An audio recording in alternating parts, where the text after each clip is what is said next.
Chapter 8. Polly slept late, and when she got up, both her grandmother and Hadron were gone. She hurried downstairs. She had a stubborn determination to see this adventure, though. All her senses were unusually alert. The smell of danger was in the air, and she had a strong feeling that, even if she wanted to, there was no way she could run away from whatever awaited her. Could Ted really sacrifice her without Corrales' or Honora's consent? They would never give it. They were the leaders of the tribe, and surely they would be listened to. She sipped her coffee thoughtfully. Her grandparents came in from the pool. Her grandfather dressed and then came to the table with the morning paper. When her grandmother went out to the lab, bearing her cup of coffee, the dog came leaping in, jumped up, and greeted Polly and her grandfather. Then went to Hadron and licked the cat, who flicked his tail indifferently. Polly idly watched the big dog and the half-grown cat. Hadron had jumped to his feet and was thoroughly and diligently washing Og's face while the big dog sat patiently. "Granddad, look!" He smiled at the two creatures. Our animals have always been friends, but this is remarkable. I have a feeling we aren't going to be able to get rid of Og, and oddly enough, I don't want to. I wish I could hold on to the thought that he's only an ordinary stray. He picked up a ballpoint pen and began doing his crossword puzzle.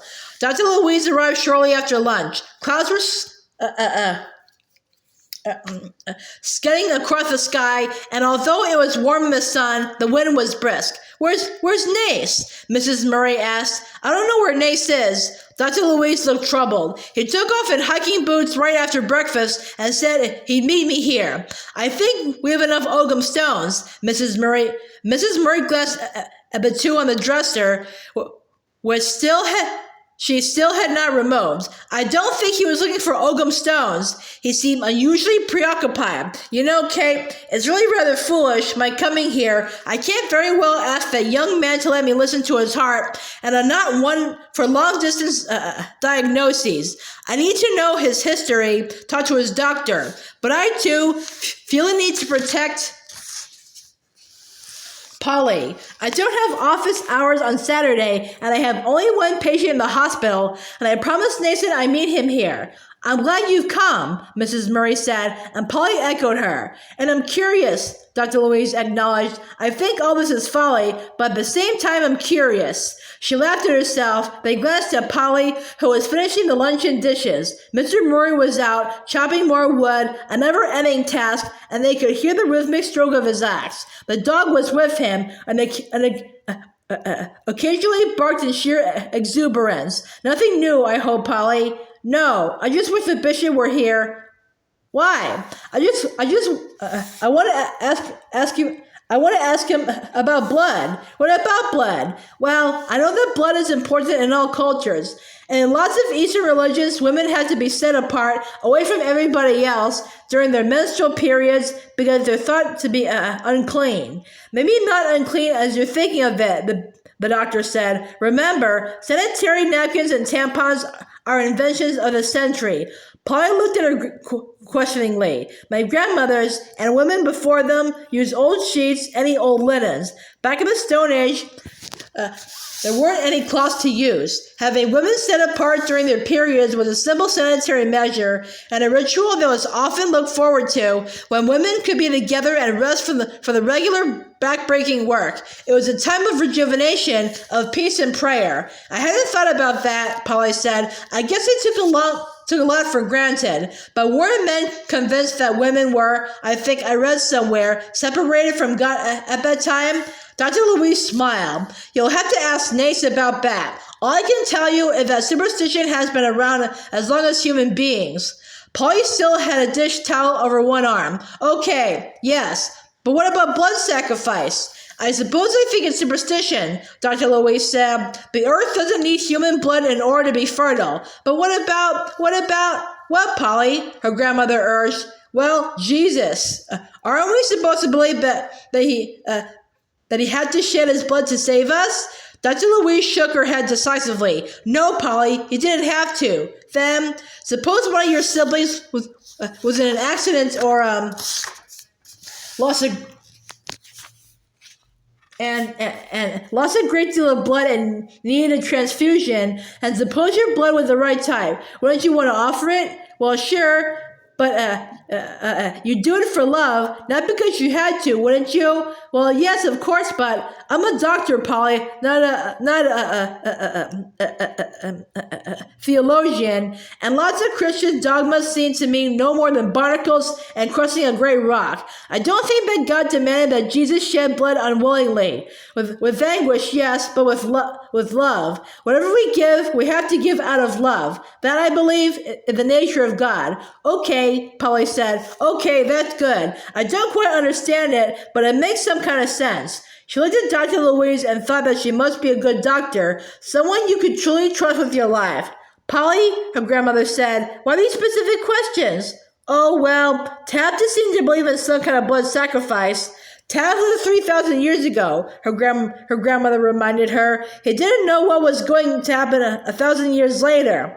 There was the sound of a car outside on the lane and the tune of a horn. Ogun barked, telling them about it, tail swishing back and forth, ready to greet the guest. Mrs. Murry patted his head.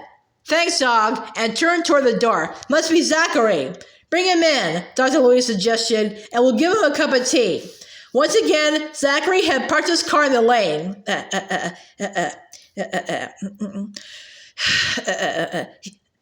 He kissed Polly in greeting, mwah, then said, thanks for letting me come. It means a lot to me.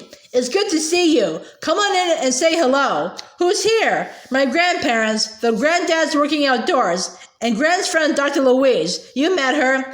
Yes, nice. A bit formidable maybe, but nice. What kind of doctor is she? They waited through the garage. An internist. But she says she's basically a country doctor, and they're almost a lost breed. Endangered at any rate. They passed Mrs. Murray's lab and climbed the 3 steps to the kitchen just as the kettle began to sing.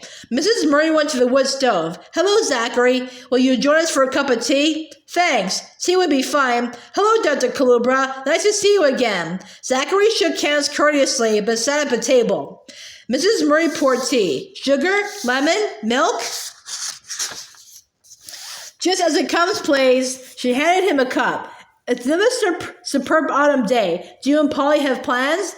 Zachary was wearing jeans and a bulky Irish knit sweater and new-looking running shoes. I thought we might go for a walk. Oh, good. If you drive to the ski area, there are several excellent walking trails. Polly says there are good places to walk right around here. There are, but now what? Polly thought. How are they going to keep us away from here? Mrs. Murray was busy adding more water to the teapot. I gather there's a good movie on in town if you're interested. It's only half an hour's drive. No thanks, Zachary said. I can go to a movie anytime, and what I really want to do is just amble around and talk with Polly. Polly perched on the stool by the kitchen counter where her grandmother sat to chop vegetables and waited. She knew she ought to say something, make some reasonable suggestion, but her mind was blank. How could she explain her trips to Honor Roll's time? Zachary had no idea that the girl he had seen was from the past, and if Polly cared anything about him, she would see to it that he didn't get drawn further in. Zachary, Mrs. Murray said, I'm simply going to have to ask you to take Polly somewhere else for your walk. As I said, there are some good hiking trails near the ski area. Zachary put down his cup. That was excellent tea. Mrs. Murray, is something peculiar going on? Does it have something to do with that guy with the dog or the girl I saw the other day that Polly was so mysterious about? Honor roll? In a way, yes. I don't mean to push, but could you explain? Dr. Louise stood up, took her cup to the sink, rinsed it, and put it in the rack. All right, Zachary, you would like an explanation? Yes, please. My brother, who is a retired bishop, has accidentally opened a time gate between the present and 3,000 years ago when there were druids living with the native people on this land. Her voice was calm, without emphasis. The girl you saw on Thursday is a druid and belonged to that time. Her people are largely peaceable, but one of the Celts who came here from Britain believes that the Earth Mother needs human blood to stop the drought which is driving other tribes to this part of the world, tribes which are not peaceable. Zachary stared at her and burst into laughter. You're kidding! Would that I were, but that's crazy? Dr. Louise smiled. Out of sight. Dr. Louise continued, again in a cool academic way. It seemed that there is at least one person back in that long-gone time who feels that Polly would be just the right human sacrifice. Naturally, we are not eager for Polly to be drawn through the time gate and into danger. There was what seemed to Polly a very long silence. Then Zachary said, "This is absolutely the most off the wall." Mrs. Murry said, "You did see Honor Roll. I saw a beautiful girl. Describe her." "She had a long black braid and honey-colored skin and eyes that weren't quite slanty, just a little exotic," Dr. Louise suggested. "Definitely. I'd like to see her again. Even if it means going back to 3,000 years?" "That's an extraordinary suggestion," Zachary said, "especially coming from a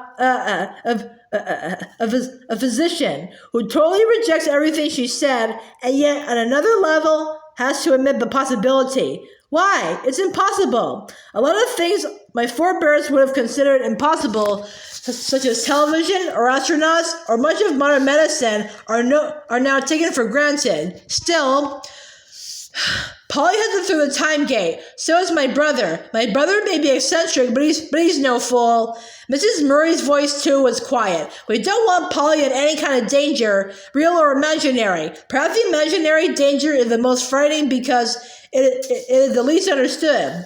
Zachary looked at Polly, raising his brows at the story he was expected to take seriously. Polly said, "Well, I know it sounds crazy, but there it is." In which case, Zachary touched her arm lightly. "I'd still like to go for that walk with you. I gather this time gate is somewhere on your land?" "Yes, by the star-watching rock where we were the other day, but also by the swimming pool. That's where you saw Honor Roll." "A swimming pool hardly seems the likeliest place for a time gate, or whatever you call it." He sounded slightly dazed. "The pool is over an underground river, and 3,000 years ago, there wasn't a pool, and there wasn't the house. It was a great circle of standing stones. If I didn't know you're an intelligent person, I mean highly intelligent, do you believe all this?" "I've been there, then. So, I can't just wipe it out, can't I?" Suddenly he laughed. "I'm intrigued, really intrigued. You think the girl I saw actually lived 3,000 years ago?" "Yes," Polly said. "Mrs. Murry? Dr. Kalubra?" "It appears to be a possibility," Mrs. Murry said. "Who knows then?" He sounded suddenly wistful. He looked at Mrs. Murry and Dr. Louise. "Polly may have told you I'm having some problems with my health." "She told us that your heart is troubling you," Mrs. Murry said. "And my life expectancy isn't good. If I don't take all you've been saying seriously, maybe it would be a good idea for me to drop back 3,000 years. Not with Polly." Mrs. Murry was firm. "Zach," Polly was tentative. "Wouldn't you let Dr. Louise examine you? Listen to your heart?" "Sure," Zachary said, "but I don't think you," he turned courteously to Dr. Louise, "can find much beyond a murmur and some irregularity." "Probably not," Dr. Louise agreed. "I have my stethoscope with me, but that's all. Shall we go into the other room?" Zachary followed her out, and Polly turned to her grandmother. "He's right, I guess. I mean, she can't find out much just this way, can she?" "I doubt it. But Louise has a sixth sense when it comes to diagnosis. Polly, can you suggest to Zachary that you go to the club or hike by the ski trails?" "I can suggest," Polly agreed, "but I don't think Zach's up to much in the way of hiking." When Dr. Louise and Zachary came back, the doctor's face was non-committal. "Zachary obviously has excellent doctors," she said, "who are doing everything I recommend. Now, my dears, I need to make a move on. What are your plans?" We could amble around the lane toward the village," Polly suggested. "Ambling is fine with me," Zachary said. Then to Dr. Louise, "Thank you very much, Doctor. You're very kind." And to Mrs. Murry, "Would it be possible for us to have tea and some of that marvelous cinnamon toast when we get back?" "Quite possible. Polly, just walk on the lane and the road to the village, please." "Yes, Gran." She and Zachary went out to the pantry, and Polly took the red anorak off the hook. "Are you warm enough?" she asked. "Sure. This sweater is warm enough for the Arctic." "Polly, I wish your doctor friend had been able to give me some good news. She didn't say anything." "Well, as you said, she didn't have anything except her stethoscope." "Polly, do you believe in angels?" He turned to follow her as she started down the dirt lane. I don't know, probably, but not, she thought, that they're fairies with magic wands who can hold back bullets or make new and maimed heart. I wish my grandmother was still alive, the one who was willing to let me be me and didn't load all kinds of expectations on me. I've gone along with the expectations. I could follow in Pop's footsteps if I had a life expectancy in which to do it. Now I'm not sure that's what I want. Maybe there's more to life. He turned as there was a sound behind him, and Og dashed to Polly, waving his tail, jumping up in joy. Down, Og, she said severely, and the dog obediently dropped to all 4 feet. Hey! Zachary stared at Og. Where'd the dog come from? I mean, haven't I seen him before? Yes. Polly looked directly at him. Remember that man you saw under the oak tree the day you came looking for me? Yeah, he had a dog. This dog. Polly tried to keep her voice as dry and emotionless as Dr. Louise's. So how come he's here, obviously thinking he belongs to you? Well, he just sort of appeared. What do you mean?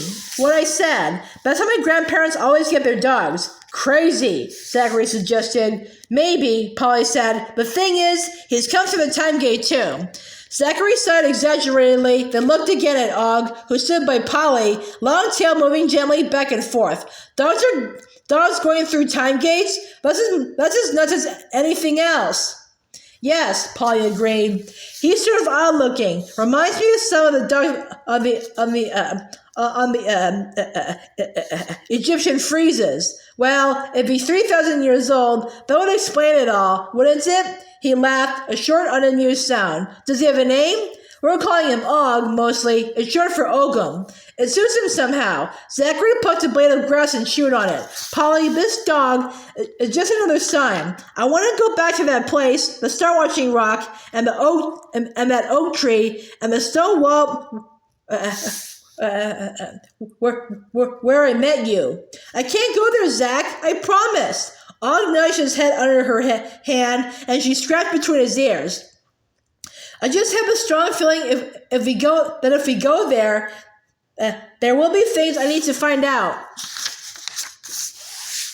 I don't think so, Zach. There are things to find out just walking along here. This is a beautiful place. She paused to watch a small stream, not more than a trickle, sliding under some water willows. Suddenly fierce, he said, I don't give a bloody zug if it's beautiful. What I want to know is if there's some way I can live a little longer. I don't think that's likely here in this time. I don't like the way your doctor friend very carefully didn't say anything, but I saw her face. I saw the look in her eyes.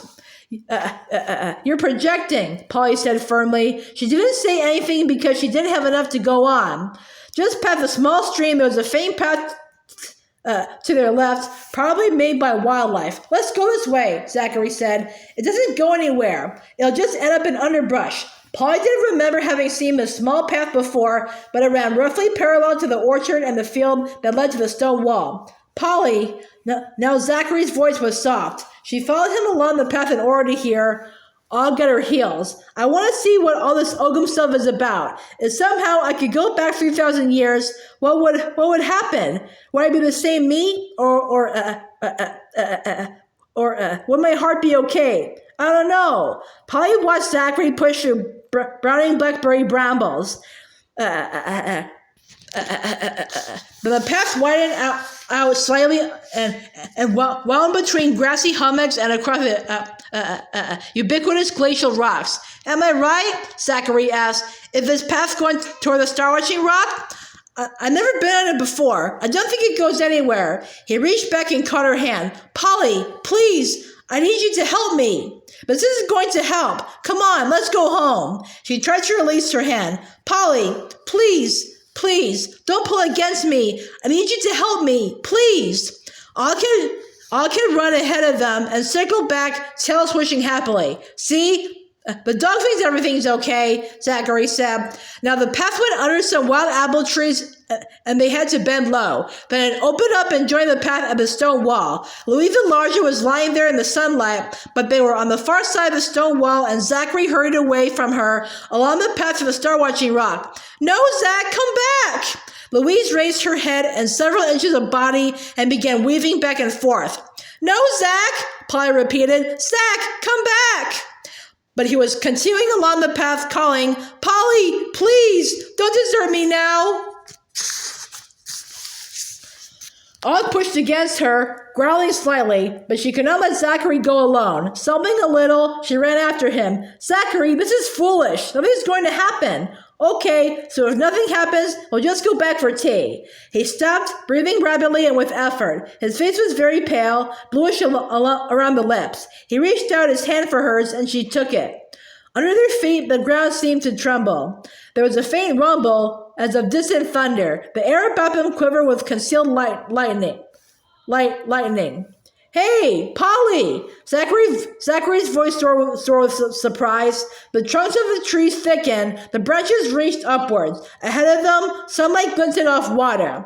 "Well," she said flatly, "it's happened." "What's happened?" "We've gone through the time gate. Look at the trees. They're much older and bigger. And that's the lake that fills the whole valley. And look at the mountains. They're younger and wilder, and there's still lots of snow on their peaks. I guess geological term, the Ice Age wasn't so long ago." Zachary stared around at the primeval forest, the jagged mountains. Maybe I've had a heart attack and died? "No, Zach." "In which case," he continued, "you'd have to be dead too." "No, Zachary, we aren't dead. We're 3,000 years ago. So in our time, we'd be dead, wouldn't we? We're alive, right now. I don't feel any different." He breathed in, deeply, disappointedly. "Hey, and the dog's still with us." Polly put her hand on his arm as she saw Honorable running toward them. "Polly, go back. It is not safe." She looked suddenly at Zachary, her hand to her mouth. "Who?" "Zachary Gray. He saw you the other day. I guess you saw him too." Zachary stared at Honorable. "Who are you?" Honorable's eyes were veiled. Polly answered, "She's a druid." "Holy Zug! Go back, both of you. It's not safe." "What's not safe?" Zachary demanded. "Last night there was a raid. Several of our best sheep and cows were taken." "What's that got to do?" Zachary started. Honorable continued. "Tav is wild, and not only Tav. We are all in danger. Raiders may return at any moment." "Tav?" Polly asked.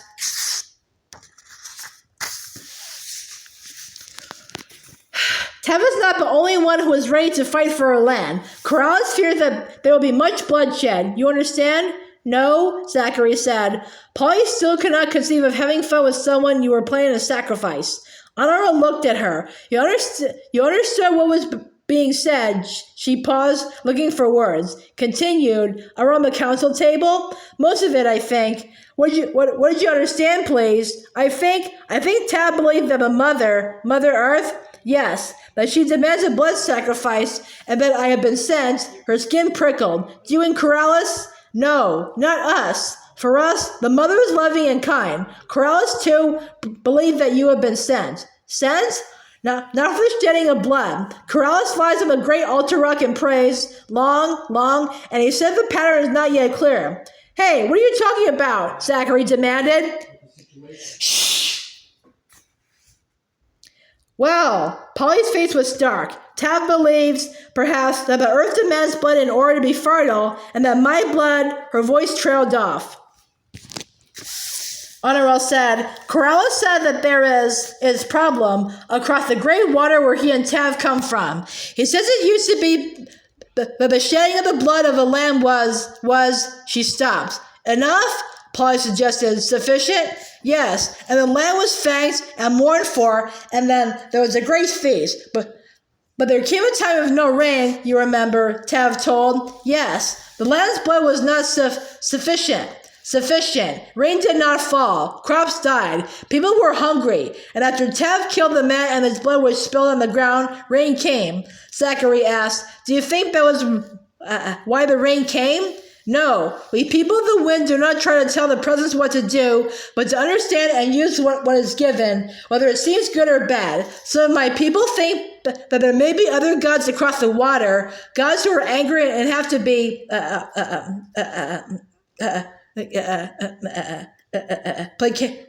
placated," Zachary suggested. Honorable looked at him questioningly. Polly said, "The gods will be mad at you unless you give them what they want?" "Yes." Zachary scowled. "But you think your God loves you?" Honorable smiled. Oh yes, we do not always understand our part in the working out of the pattern. And you see, it is possible for people to work against the pattern, to tangle the lines of love between stars and people and places. The pattern is as perfect as a spider web and as delicate. And you, her level gaze rested on Zachary. We do not know where you fit in the pattern, which lines come to you, or which lines are from you, or the lines that touch you touch us. Og, who had been standing quietly by Polly, moved to Honorel, and she reached down and patted the dog's head. Corellis has sent him to you. I am glad. Now go. Please go. To your own place in the spiral. She turned from them and ran swiftly away. Wow, Zachary said. Let's go after her. He took a few hurried steps. No, Zach, let's go home. Why? Polly was impatient. You heard Honorel? Yes, and I'm fascinated. I want to know more. Zachary, it isn't safe. Showing you don't believe anybody is going to sacrifice you. I don't know what to believe. I know we should go home. She walked in the direction of the house, or what should be the direction of the house, where the trees continued to tower above them. From behind one of the great oaks came a low whistle, and she froze. Og pressed against Polly's legs, ears up and alert, tail down and motionless. Polly. It was Tav's voice. He appeared from behind the tree, and Og's tail began to wave. You've come. Who's that? Zachary was startled. I can't understand a word he's saying. It's Tav, Polly said, and he's speaking Ogum. I know that. Zachary sounded irritated. And it's much faster than when my boss tries it. Polly turned back to Tav, and despite Honorel's warning, she was absurdly glad to see him. He's a Celt, a warrior from ancient Britain. Og was pressed close against Polly, but he was not growling. His long robe of a tail was swishing back and forth. Tav, holding his great spear firmly, pointing at Zachary. Who? His name is Zachary. Polly spoke slowly in Ogum, sounding out Zachary carefully. He is from my time. Tav raised his eyebrow. Zachary. But we do not need another one. Tav's eyes were wide with surprise. Well, why would the goddess send another one? I do not understand. The sun turned his pale hair to silver. Zachary interrupted. What's he saying? Behind them came the throb of drums, low, menacing. Og's tail dropped, and he began to growl, his hair bristling. Tav listened. There's danger. Go back. Do you know that we have had a raid and some of our best animals taken? Yes, Polly said. I'm sorry. Go home, Tav said, quickly. I'm not going back, Zachary muttered. Tav ignored him. Oh, my Polly, there will be another raid. You must go. I do not understand why this one, he looked at Zachary, the Zach one, has been sent. The sound of the drums grew louder, closer. Og barked. Polly turned to Tav. I don't know how to get him to go back. Tav shook his spear. Go then, Polly, go. But suddenly the beating of drums was upon them, was joined by shouting, screaming, closer, louder, and up the path from the direction of the lake burst a group of men wearing skins, with feathers in their dark hair. Two of them were dragging Honorel with them, and two of them held Bishop Calubra. Honorel was screaming, and the bishop was shouting, trying to free himself. Into their midst leapt Tav with his great war spear, one man against a mob. Polly grabbed a branch from the ground and rushed after him. Og crouched low and then launched himself at one of the men who held Honorel. He let her go, clutching at his throat, but she was still held in the other warrior's arms. Polly hit at him with the branch, which was dry and broke off ineffectually. She began kicking, hitting, clawing, biting, whatever she could do to free Honorel. She must have seen such an extraordinary apparition in a red anorak and with her flaming hair that she almost wrenched Honorel away from the warrior before he thrust her roughly to the ground. No! Honorel screamed. Go home, Polly! The men were shouting, singing a high-pitched melody, each line ending with a shrill "How!" Suddenly, the bishop began to sing too, his voice quavering but clear. Kyrie eleison! Christe eleison! Kyrie eleison! There was a beat of silent surprise, then the clamor began again as the people of the wind came running from all directions, carrying spears, clubs, bows, and arrows, shouting as they rushed the raiders. The noise and confusion made Polly reel, but she continued her wild fighting. Then, seemingly out of the blue, came Corrales, bearing a staff, trying to thrust it between the two groups. "Stop!" he was shouting. "Stop this madness!" "You can't stop it," Tav shouted back. "We have Honorel and the Heron." Polly was grabbed from behind and heaved up into the arms of one of the raiders. She grabbed at his hair, knocking his feathers askew. Og leaped to her defense and was felled by the blow of a heavy club. "Help!" Polly shrieked. "Help!" But a hand slapped roughly against her mouth and she bit at it. "Help!" Now Corrales was thrusting with his great staff fiercely, and his young warriors were shouting too, and there was nothing but chaos and terror. Polly wrenched her head free of the man's hand. "Help!" she screamed again. But there was a strange hush, still as the eye of a hurricane, a harsh cry of terror. The raiders holding Honorel and the bishop let go abruptly, and to Polly's amazement, they turned and ran away. She herself was dumped on the ground. She picked herself up and saw Louise the Larger slithering along the path, red tongue flickering. As suddenly as it had begun, it was over. The raiders were running away, bumping into each other in their fear. The battle had been noisy and rough rather than lethal. The wounded were gathered together. The raiders were in long, swift canoes and were already well out into the lake, paddling fiercely. Among the people of the wind was a woman whose hair was white and who had a broken arrow still stuck in her shoulder. Corrales looked around and saw Polly.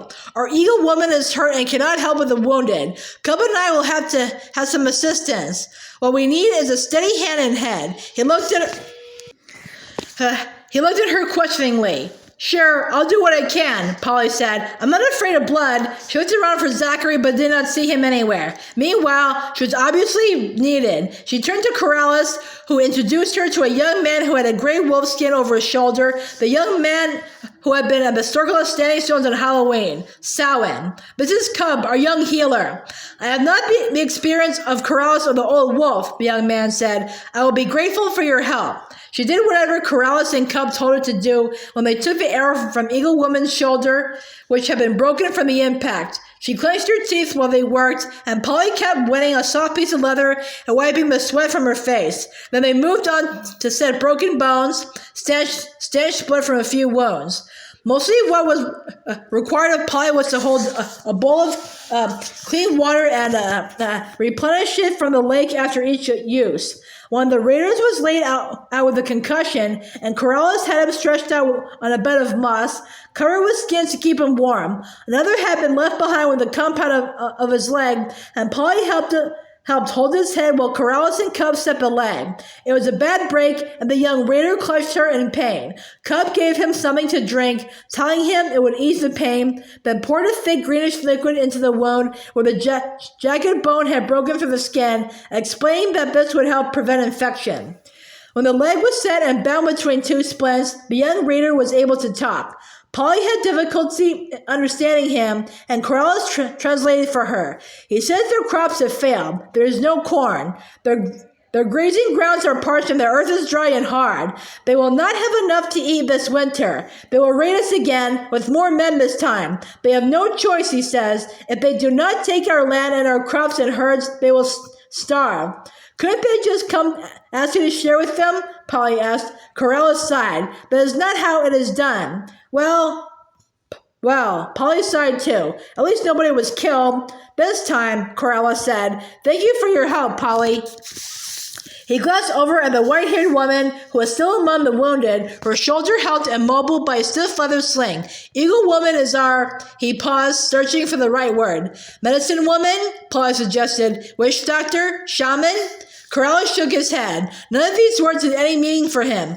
From what the heron tells me, I think she's something like what you call doctor, and that you have no one like Cub who is healer. She has knowledge of herbs and the cure of fevers and chills, and helps Cub nurse the sick or hurt. But the wound in her shoulder will keep Eagle Woman from work for some time. The bone is shattered where the arrow penetrated. You have done well. You did not need to turn away. You have training in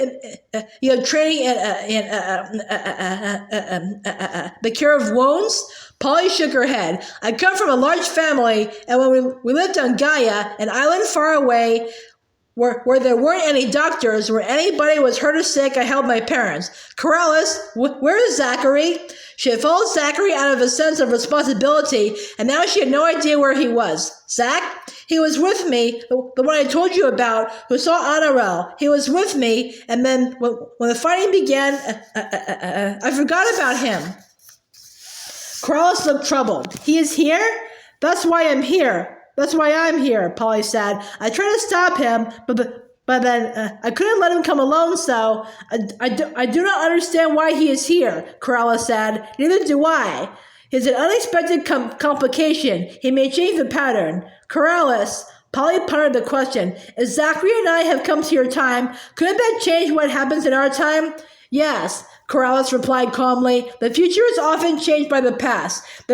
There may indeed be many futures, but someone blundering in our time who is not part of the pattern may tangle and knot the lines. Unless, Polly questioned, he is part of the pattern? It is possible, Corrales said. If it is so, then it will not be easy. But where is he? Honorel came up to them, hearing the question. Zach?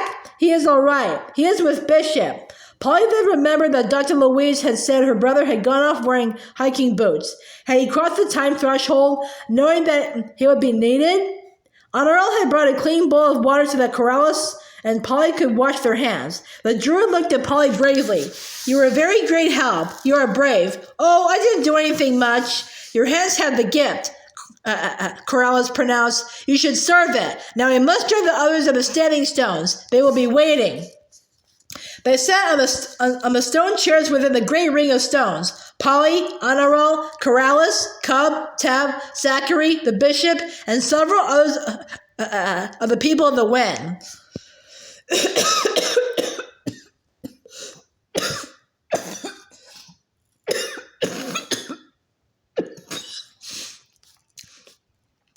Polly still had a feeling of nightmare from the strange battle between two small armies, or bands of people. They could hardly be called armies. But if the skirmish had ended just differently, Honorel could very well have been taken by the raiders. And what about Bishop Kalubra? What would have happened if the raiders had taken the bishop? How would that have affected the circles of time? She shook her head. What mattered right now was that she had helped Cub and Corrales with the wounded, and she had to understand that although this clash of two tribes was over, there was more danger to come.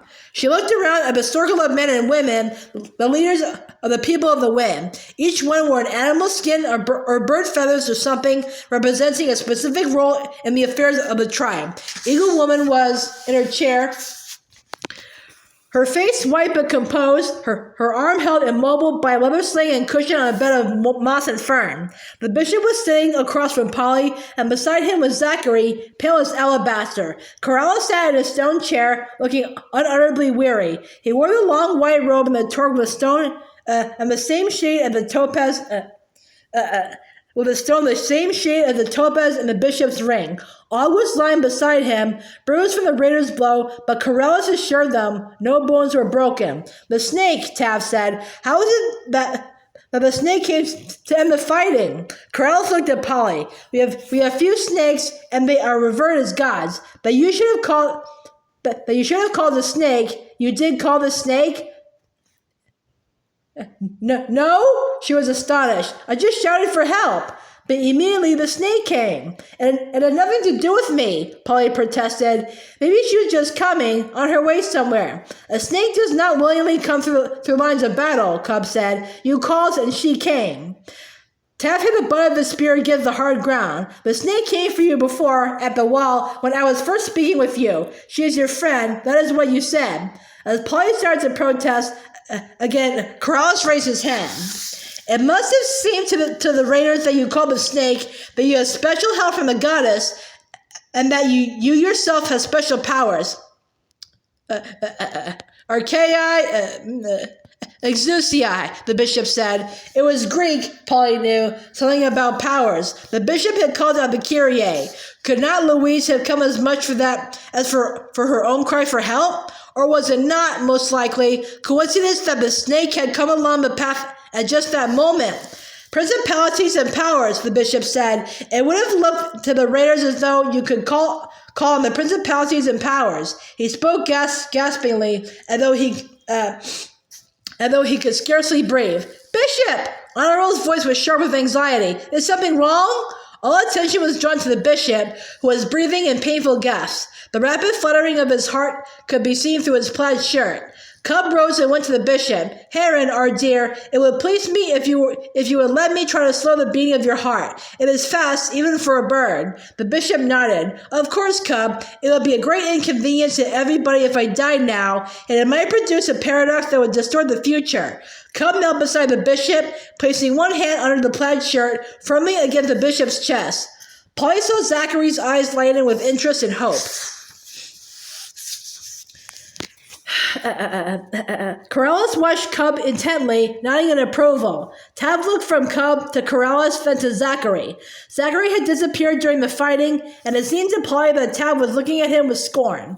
But instead of accusing Zachary, he demanded, "Where did the snake go?" "Louise enlarged her," the bishop panted. "Hush, Heron," Cub said, and pressed his palm more strongly against the old man's chest. Cub's own breathing was slow and rhythmic, and the pressure of his hand reinforced the rhythm. "Where?" Tav repeated. "Hey," Zachary said. "Translate for me, Polly." "They're talking about the snake," Polly said. "Tav wants to know where she went." Zachary said, "I saw her going along the path there, and probably she went 3,000 years into the future." "You." Now Tav's voice was definitely accusing. Zachary's fingers were white as he held the sides of the stone chair Corrales had assigned him. "You're talking much too fast for me to understand you, but if you want to know why I wasn't in that beer parlor brawl with you, I wouldn't have been any help. I have a weak heart, and I just have been in the way." He spoke with stiff pride.